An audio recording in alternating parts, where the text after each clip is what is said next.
So hello guys, welcome to my new blog. সবার প্রথমে তোমাদেরকে জানাই মহাশিবরাত্রি শুভেচ্ছা। তো কেমন আছো তোমরা সবাই? আশা করি সবাই ভালো আছো। তো আজকে তো শিবরাত্রি, তাই আমি এখন যাচ্ছি আলাল বলে একটা জায়গা আছে সেইখানে। তার কারণ হলো আমাদের শিবরাত্রি উপলক্ষে ওইখানেই সবাই গঙ্গা স্নান করতে এবং বাবা মহাদেবের জন্য জল ভরতে যায়। তো আমিও সেইখানেই যাচ্ছি। তো আর বেশি দেরি না করে হর হর মহাদেব বলে বেরিয়ে পড়লাম।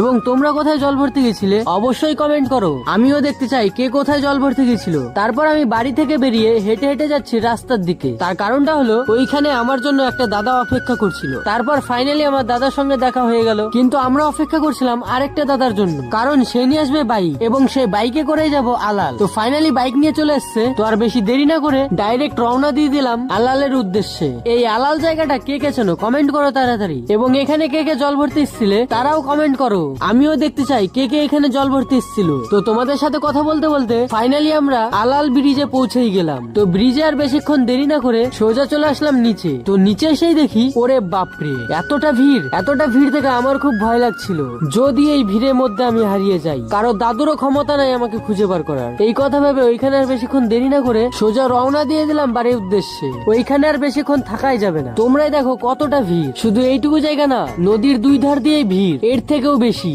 কোনো মতো ওই ভিড় থেকে বেরিয়ে এসেছি, তাই চারিদিকের ভিডিও করতে পারিনি। তো আজকের মতো এই পর্যন্তই, দেখা হচ্ছে পরের ভিডিওতে। তার আগে আমার চ্যানেলটাকে সাবস্ক্রাইব করে দিও। টাটা।